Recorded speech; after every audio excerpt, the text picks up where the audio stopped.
Right, well, good afternoon. Welcome to UK Column Live. It's Thursday the 28th of March 2013. I'm your host this afternoon, Brian Gerrish. We've got live from Cyprus, Patrick Henningsen and Mike Robinson, as always, in the studio. And a little bit later in the programme, we'll be speaking to NATO security consultant Nigel Cooper, who's going to be telling us what has been happening with regard to him and his family and his daughter. Another incredible story of child stealing by the British state. We've just had a successful check with Patrick Henningsen, but I'll just double check. Are you still there, Pat? I'm here, Brian. Can you hear me okay? Yeah, you're a little bit quiet. Okay, we can actually see you as well. So you're on station. You're actually in Cyprus at the moment, but we've got an old banner there. We'll sort that out in a minute. But you're going to be telling us about what's happening live on the streets in Cyprus and what's been happening with the bank. So we'll come on to that shortly. Okay, well, we're going to kick off with this very, very interesting photograph from the Mail. If we can just get that one. Sorry, Mike's. We've just got a slight pause while we just correct that live video for you, I think. Well, here we are. This extraordinary picture in Britain's mainstream press. And we've got the leader of the Labour Party, obviously brought up totally in the Marxist mould, and many of Britain's newspapers are openly calling him Marxist Miliband. And he's also been described as the leader of the political wing for Hacked Off, which of course was the campaign to get state control over the press and media in Britain. And here we have Ed Miliband presumably taking instructions from Hugh Grant. And what can we say about Hugh Grant? Well, a foppish media star. Many people would question his acting ability, because not everybody is a fan of this man by any means. But his qualification for standing up and lecturing the British people about the press and the media is an incident with a call girl which hit the American press initially. So we'd just like to say to people, if you're worried about the state of Britain at the moment, here we have got an absolute snapshot as to what is going wrong. We have unqualified actors of questionable morality lecturing a Marxist Prime Minister in waiting. I don't think it could be any more clear, really. And if that's not enough, the Telegraph here was highlighting, as many of the other papers are, that we've now got the incredible hypocrisy of Samantha Cameron. She's in Lebanon at the moment. You've moved out just in time, Patrick. But basically, Samantha Cameron's been in Lebanon visiting the victims of the fighting in Syria. And if we just have a look through some of the mainstream papers, it's just quite incredible, the coverage. Here we've got The Guardian. We've got The Sun. And we've got this picture that when I saw it, I thought to myself, this is posed to be trying to mimic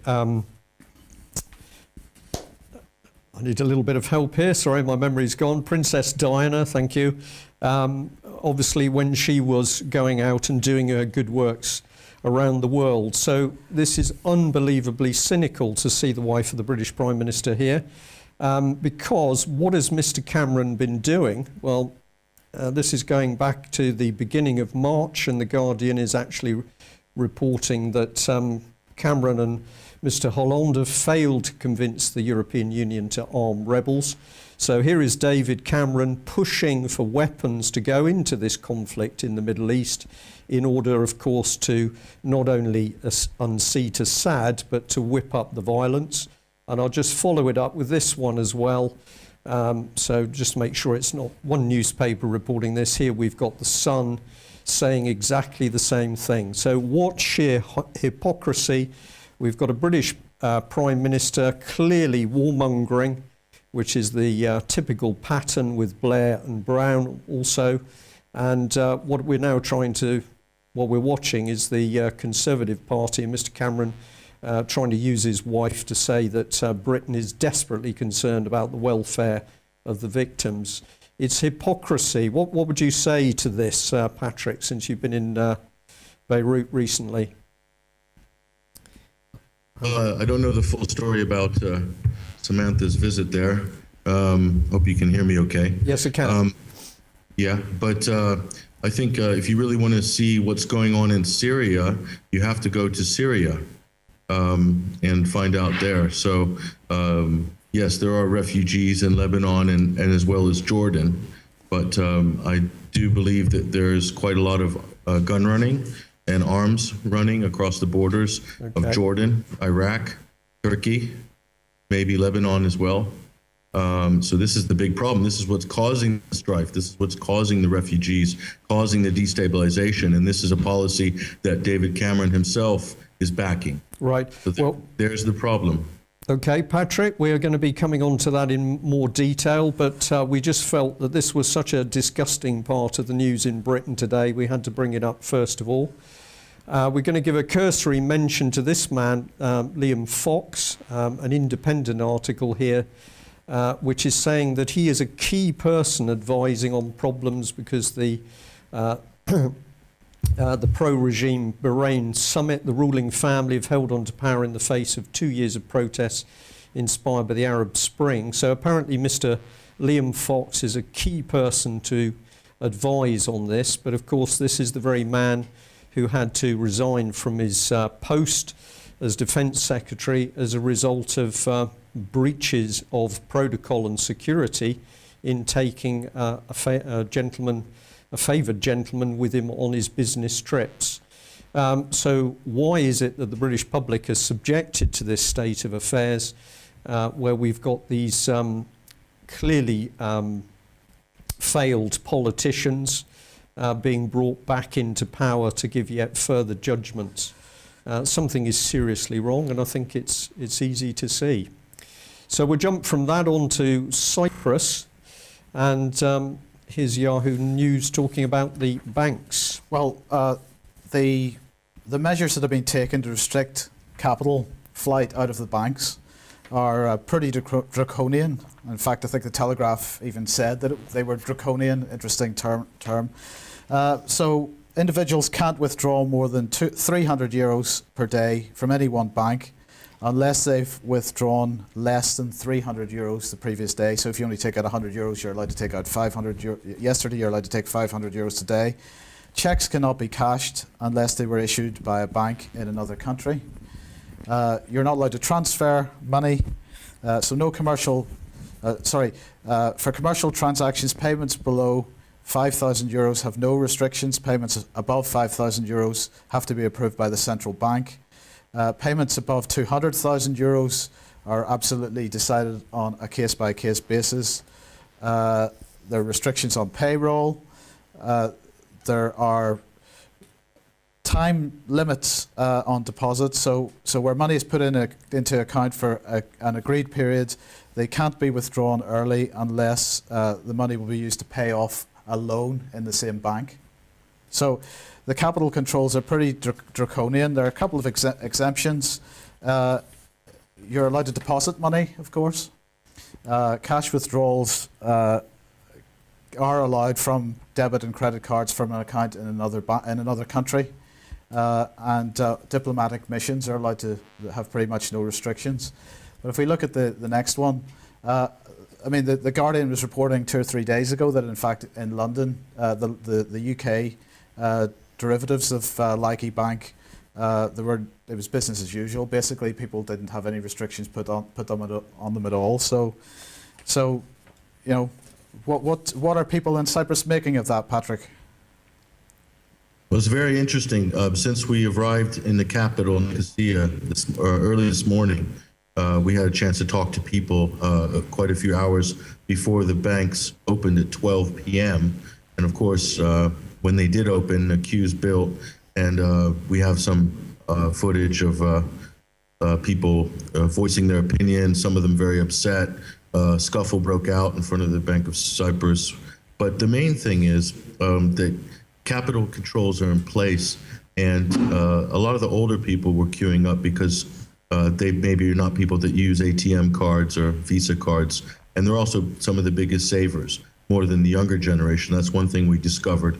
And but what's really interesting here, Mike and Brian, is that overall, the Cypriots have a sense of community whereby they understand that they're not going to rush the banks all at once.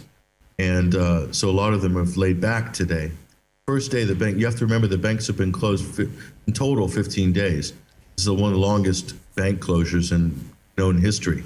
So it's really interesting on that side. And we spoke to a lot of, older Cypriots who've, been around before the war in '74. And they said that, they didn't even have a bank closure during that period, during the war, when there's bombing going on in the capital. And it's very interesting. Met people with €3 in their pocket. Mr. Andreas, who we've got a photo of, I've sent to you, for the last week, he's had €3 in his pocket, and he said, I quote, we might kneel temporarily to the ECB, but we will show the bankers in the end that we are bigger than them. I will not beg for my €300 today.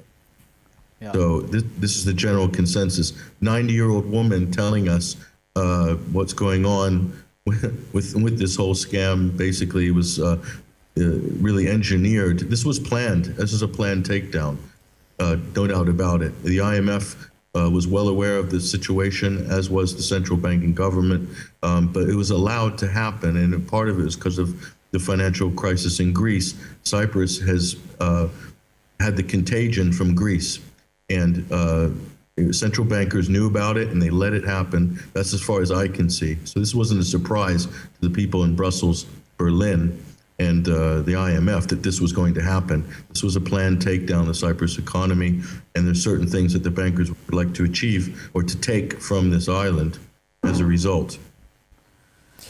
Patrick, if I can just ask, do any of the local people know anything about what's happened in Iceland and the success of the Icelandic people in simply stepping out of the international monetary chaos? We did talk to people about this. We've got some nice commentary on camera about this very subject. I brought that up straight away. People of Cyprus feel they've earned the right to be part of the European community. However, I don't believe that many people agree with the European Central Bank and the Europeans lording over their economy, as it were, and being able to take money out of their accounts. There's been much bigger debts. Look at Greece. It's much bigger. Talking about they needed a 69 billion euro bailout. This was a tiny bit of money. And this money was a direct result because they did bail Greece out, but they did not. The money did not come back to Cyprus. Right. Well, of course, people there have got pride initially, is what's doing this, which is quite understandable. It seems to us that the more people can learn that there are real solutions to these banking problems at the moment. Iceland is demonstrating it. Many people here now beginning to understand that the Bradbury pound is capable of turning this situation around literally overnight. It's education, isn't it, this is the thing which is going to make the difference, breaking through the propaganda we get about the monetary system. Yes, absolutely. And the average level of education and awareness about the financial aspects of this crisis in Cyprus is amazing. They know everything that's going on behind the scenes. The average person on the street knows what's happened. They know why it's happened. They're not happy about it, but they're not going to, sort of lay down that easily for the Troika. And I think that time will tell how that develops. But I do believe that there's a lot of reasons for this takedown right now. One of them has to do with Turkey. That's an important part of it, and also the oil and gas reserves, which are known to be available around this island, and of course are in the Mediterranean, could make Cyprus the most wealthy island in the Mediterranean. But I believe the European bankers are they blackmailed Cyprus in order to get a piece of the future earnings of their natural resources. This is my understanding. of the big picture. But we're going to find out more by talking to more people in the next day or two. We got some amazing footage and some great interviews already, and we're looking forward to getting more. Okay, well, that's excellent. Now, I know we've got some other information here. Let's have a look. Well, I mean, this is just a throwaway comment that the euro is suffering a bit under the weight of what's going on in Cyprus. But if we move on to the next one, this is really the next thing. This is, this is a Russian news agency which held an event yesterday, basically discussing the whole Cyprus thing and the implications for Russia. What they're basically saying is that that this has similarities to what happened in the lead up to the First World War, and in fact they're extremely concerned that that the European Union is committing offences. It's effectively theft, which could lead to another world war. And they said literally, Cyprus, as the occasion for World War III, was the subject of their press centre sort of get together, so it's clear that Russia is extremely concerned. It's clear that there's stuff going on in the background that the Russians aren't talking about publicly, the Kremlin is also, I'm talking about the Russian banking infrastructure, but the Kremlin itself is also doing things in the background, and they're not telling people what it is that they're planning for. They're clearly deeply unhappy with the sort of, well, we could call it a kleptocratic attitude of the European Union, just steal whatever they can. So, I mean, I'd be interested in some comments from you, Patrick, on the Russian aspect of this. Well, this is major. This is major. What people in Lebanon are saying is that this Cyprus also has something to do with the situation in Syria. I spoke to a migrant worker from Aleppo in Lebanon, had a 2-hour interview with him, which I have in Arabic, which I'm translating.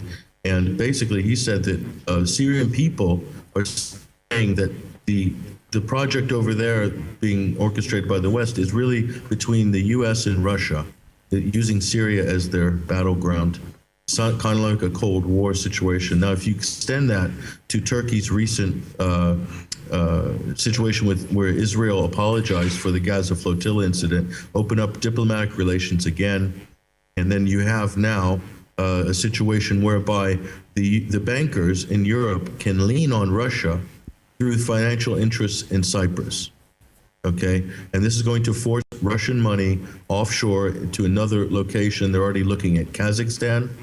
There's other locations being thrown around as possible Russian offshore safe havens for foreign capital. So it's really interesting. We'll see what happens right now. But Cypriots are aware that there's a geopolitical chessboard at play here, and that they're a part of that chessboard. They're very aware of this. Yeah. DW, German news website, was asking the question for Cyprus, what comes next? You know, you've kind of covered this a wee bit already, but you know, perhaps one of the things that they might do if Cyprus's businesses are suffering as a result of the banking sector, maybe they might consider, for example, taking money out of their accounts and actually investing in their own businesses and trying to build their economy themselves, and sidelighting the banking system and sidelighting the government. Any comments? Yes, this is one thing that people are talking about. We asked the question after this incident: would you put your money in the banks again? And the majority of the Cypriots said yes, we would, because we support the National Bank of Cyprus. This has to do with the national pride, also because Cypriots are very hardworking people by nature, from what I can gather, very entrepreneurial. They have one problem, however. The euro is currently heavily valued, and it's really hit the tourism industry here, and it will hit it further this year. So I don't know what the latest deals have to do, but the European community, it's become very expensive. Cyprus, like everywhere in Europe. This is the problem with Europe. A cup of coffee in Larnaca costs the same as a cup of coffee in Saint-Tropez in France. Yeah. This is the biggest problem. There's no parity. With regards to the economics. So there's no advantage for tourist-related economies. Cyprus is heavily reliant on tourist money, and it's not a big advantage at the moment, especially from the UK, with the strength of the euro against the pound, or the overstrength of the pound. Well, I mean, that of course is one of the major differences between Cyprus and Iceland, because one of the first things that Iceland did was to devalue its currency. Unfortunately, Cyprus is stuck in this prison cell with the euro, and until they decide to get themselves out of that, they're fairly well restricted in what they can do. If they're pushed too far, then they're going to hear more talk about returning to the Cypriot pound. At the moment, it's not quite there yet, but the Cyprus people are no pushover. I can tell you after speaking to some of these people, not at all. So they're very independent minded, very proud country.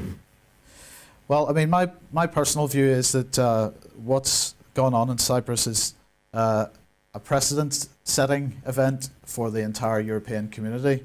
And another precedent-setting event, I think, was when Cameron decided to raid British inactive bank accounts in order to fund his big society bank. And it seems that the Greek government has now recognised that precedent and is looking seriously at doing the same in Greece. So it's not just Cyprus we're talking about contagion right across the European Union.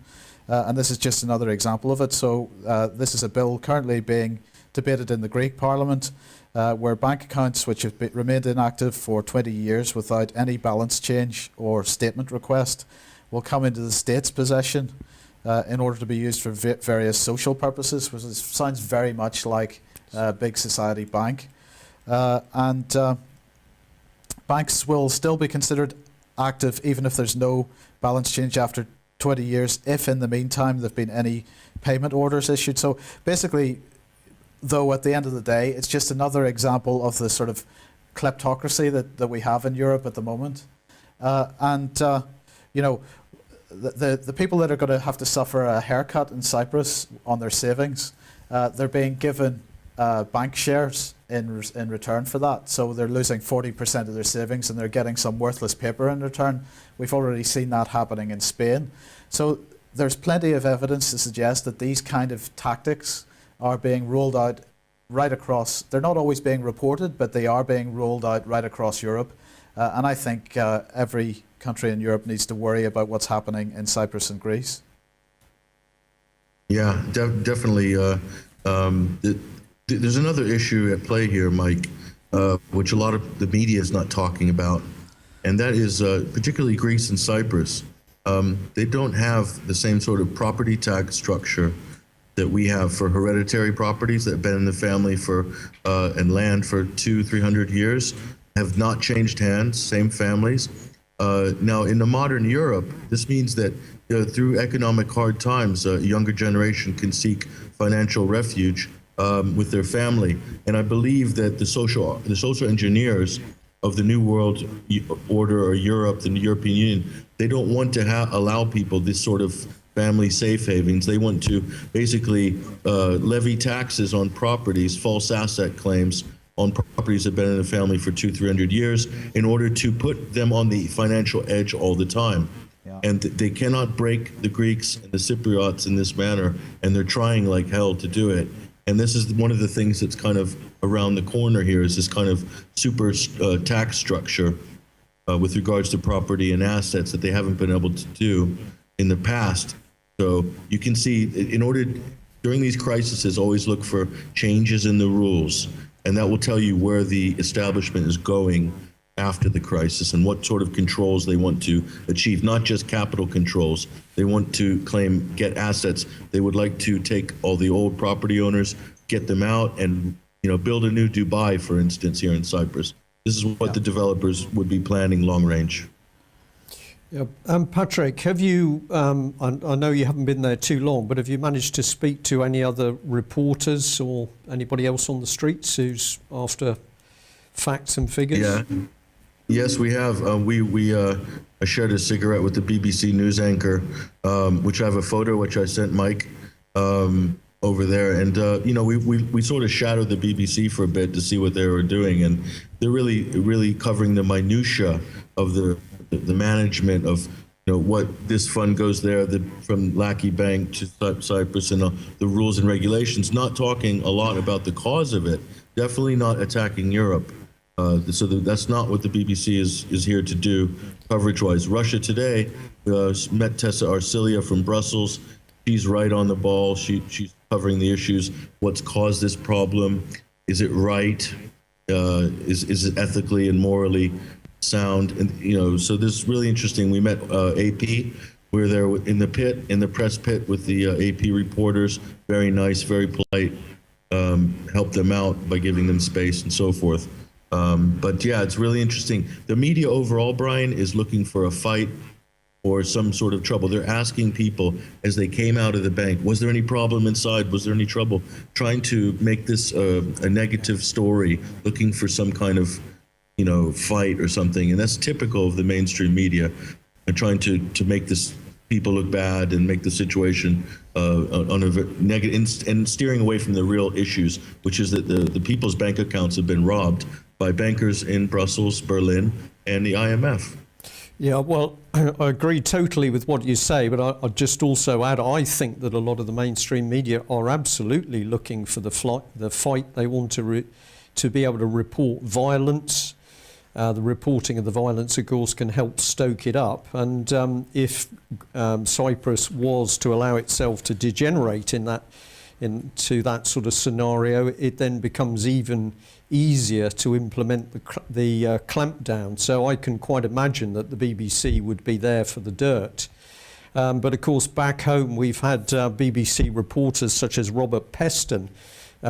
One minute they're involved with the Media Standards Trust and its clampdown of British media and free press, and then the next minute Mr. Peston's switching back to being an expert in what's happening in the world and European economic situation. But of course, if you track what he's doing, he's actually sitting and mixing with many of the high-powered bankers who are driving this mess in the first place. So it's quite interesting from the comments that we get. The credibility of the BBC seems to be dropping daily now. Yeah, what a real telling situation was. One of the bank managers from Lackey Bank was giving a statement out on the pavement, and the BBC had their full crew there, and we stepped up next to their anchor, out of camera view, with my microphone directed towards the subject, and their producer came in behind and told me to move away, get out, you're invading our space in a public area. But that is really the BBC in a nutshell. It's an elitist media organization who think that very self-referential and believe that they have some high status over everybody else because they form opinions through the fact that they are so widely distributed.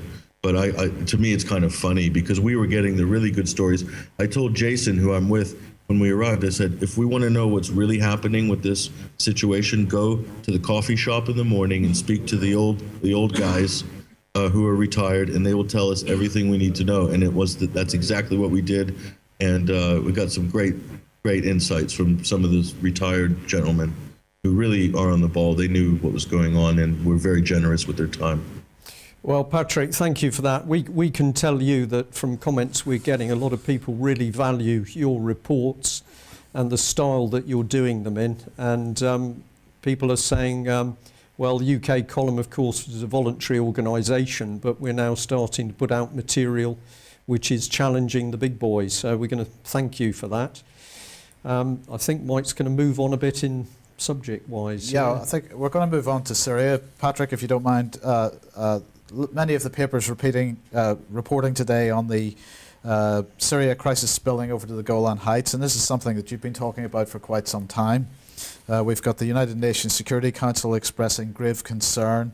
We've got Syrian opposition leaders coming out and expressing concern. We've got Assad's appeal to BRICS nations to help tackle the crisis in his country being dismissed as a sign of desperation. But the focus clearly is moving towards the Golan Heights. And what's your comment on that?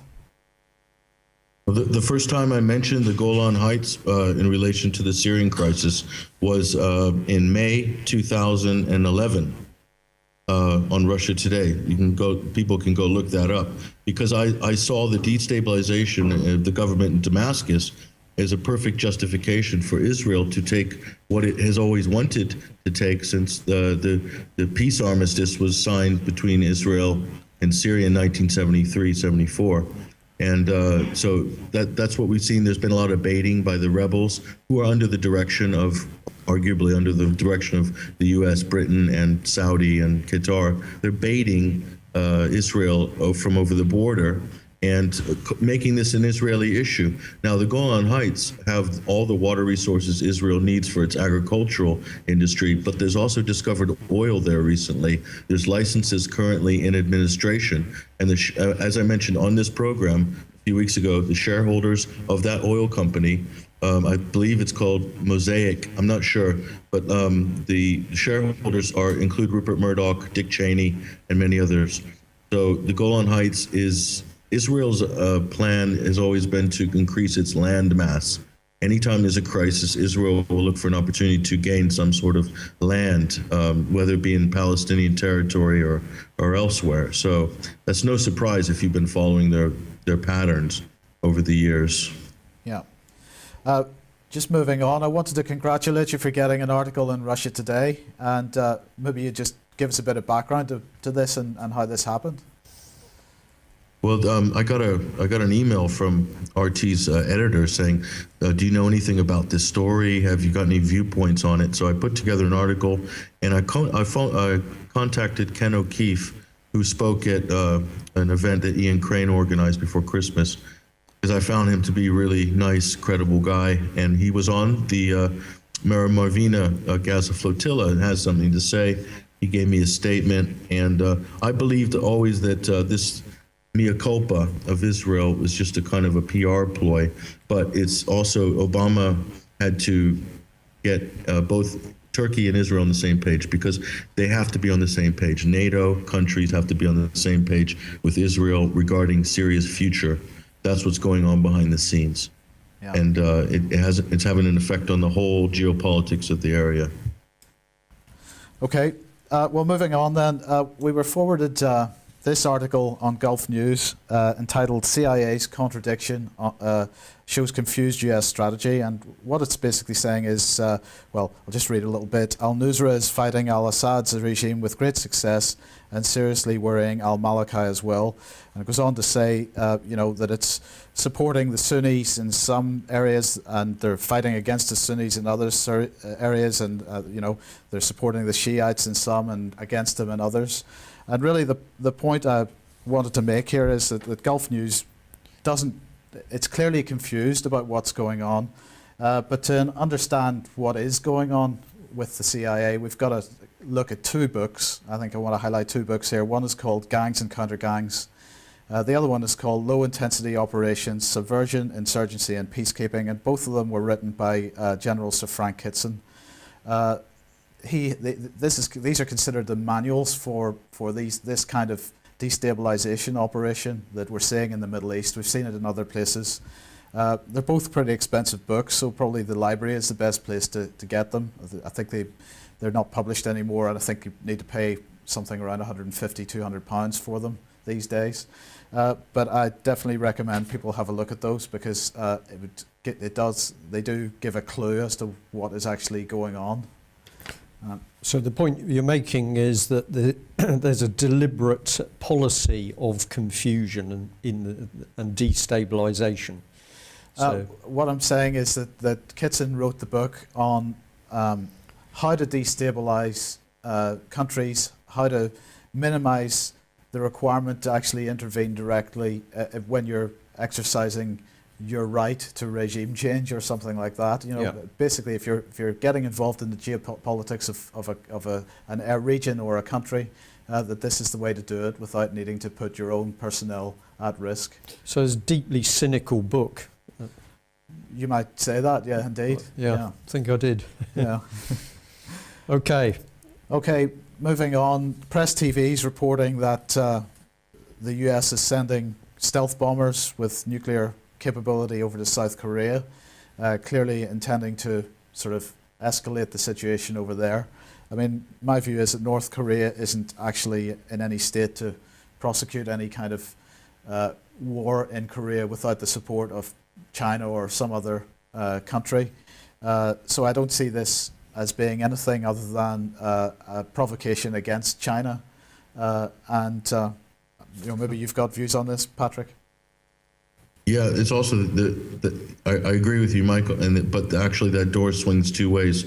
I believe that also China uses North Korea to antagonize and get the U.S. to spend more money on its military and get it more in debt in the same way that the Soviets did this arms race with America, which eventually bankrupted the Soviet Union. What you're seeing here, though, is a return to power politics and a new Cold War, but this Cold War is slightly warmer than the last one, which I don't believe ever really had any danger of happening in terms of it's mutually assured destruction. We don't have mutually assured destruction pact anymore.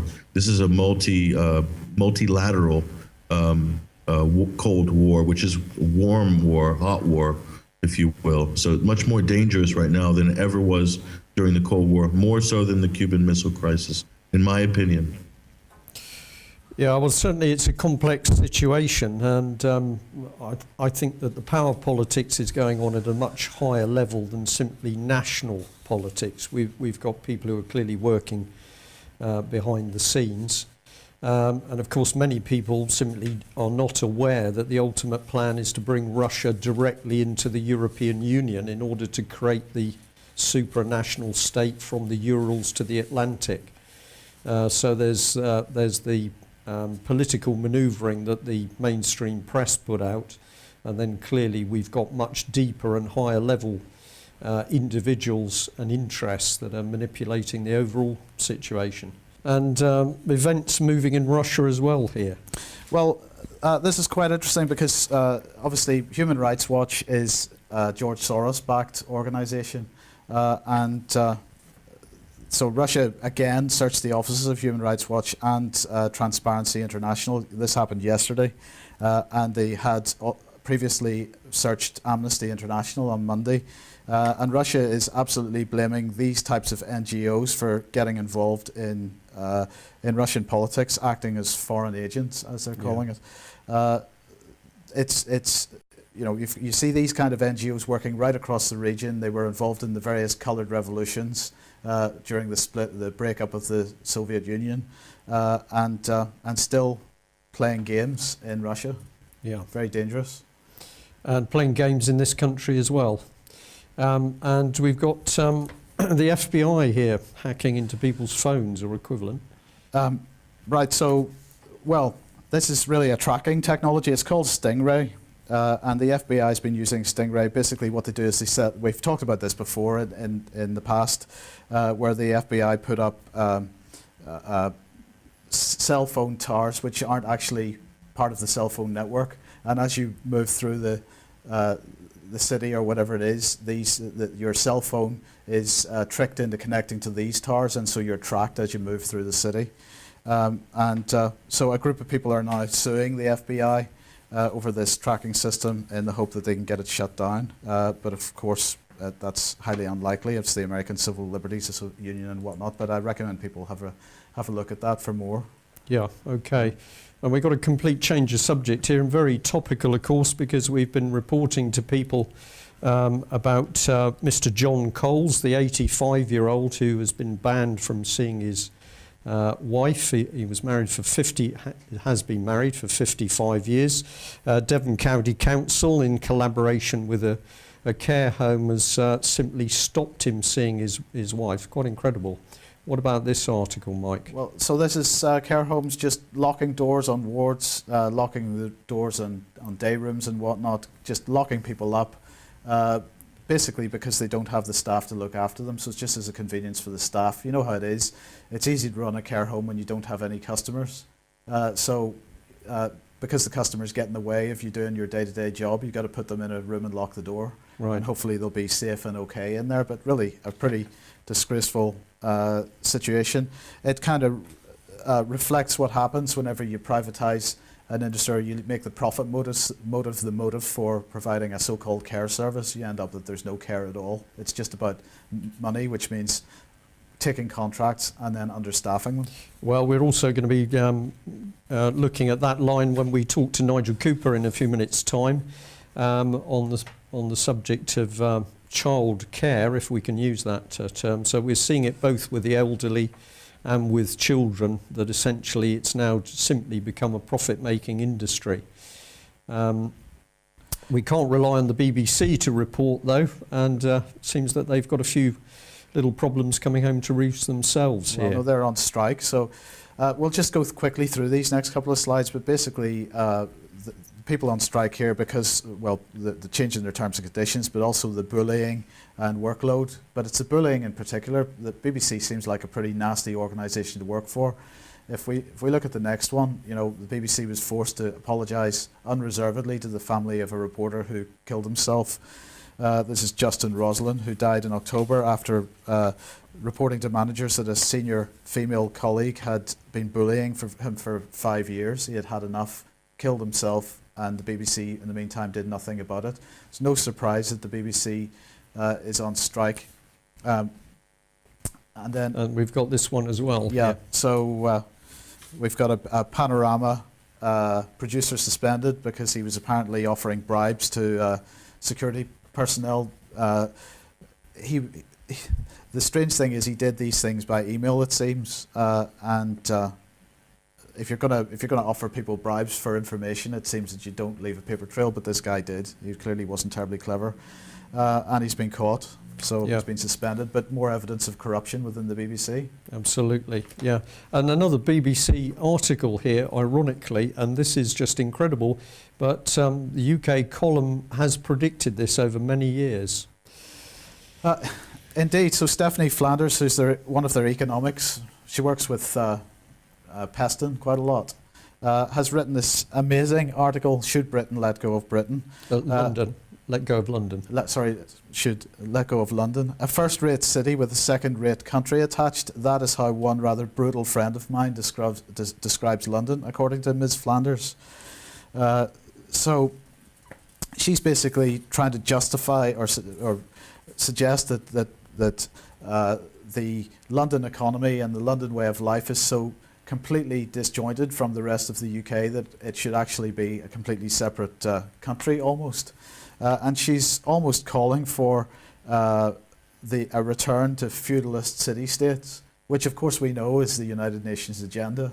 Well, and the European agenda, and of course under the regionalisation of the UK, as well as creating the various regions, London was to be itself a region as opposed to our capital city. This to me is pure UN and EU policy this woman is spouting. Absolute propaganda piece, and I strongly recommend that people go and read it in detail because it is just such blatant propaganda that if you can manage not to fall off your chairs as you read it, it's going to be amazing. And of course we pay for it out of the licence fee. Indeed. Remarkable. Brian, can I add something? Yes, please do. I think you guys are being incredibly hard on the BBC today. I don't know what they've done to deserve the full brunt of your bad temper. I don't know. Well, I think we're being quite easy on them today. And of course, I'm slightly biased by the fact that when the BBC were presented with an opportunity to view the evidence and witness statements of young people who'd been abused at Oxford and Cherwell Valley College, leading on to building trust to meet some of those very frightened young victims, the BBC simply went and talked to the authorities that had been covering up the abuse and then calmly told me that, well, of course, there was no problem. So I'm afraid to say I have a very, very dim view of the BBC. Jimmy Savile, of course, is one massive indictment on what they're really about. But when you've experienced their dirty dealings firsthand, I've given you one personal example there, but of course the BBC went out of its way to try and undermine all of the evidence that we were presenting about abuse and fraud and corruption circling around common purpose. It took the Daily Mail to produce 11 pages, but of course from the BBC not one word, and as Mike has just touched on, Robert Peston, one of the key common purpose players within the BBC. So sorry Patrick if we've upset you a bit there, but that's some of the reason for my angst. Well, it sounds like you've got good grounds to be upset after all the things you just listed there. I think you have a very strong case, in fact. Well, I think some of that is going to come into the public domain fairly shortly. It's quite clear that other members of the national press, both media and newspapers, have started to work out that there's something very wrong with the BBC. It's not after truth and honest investigative reporting. It's simply become a political part of the government. Would you like to give us just a couple of final comments from, is it sunny Cyprus today? It's a little bit overcast today, but the weather is well made up for by the warmth of the people, and the hospitality here is second to none. I've never been made felt so welcome in any other European country by a long shot. Okay, by a long shot. And I just want to thank Jason Liasatos, who's here with me, who's been translating for me, and he's come from Devon to meet me here. And also, we're in the Tavolino restaurant in downtown Nicosia. If any of our listeners come on holiday to Cyprus, this is a fantastic place to come. And please, they've supported us here this afternoon by letting us use their premises. Well, okay. Well, that is really excellent. And obviously people who are watching the programme live and see it on recorded form, if you're going to go to Cyprus, please go and visit that cafe and give support for somebody who's helping get the truth out. Thanks very much, Pat.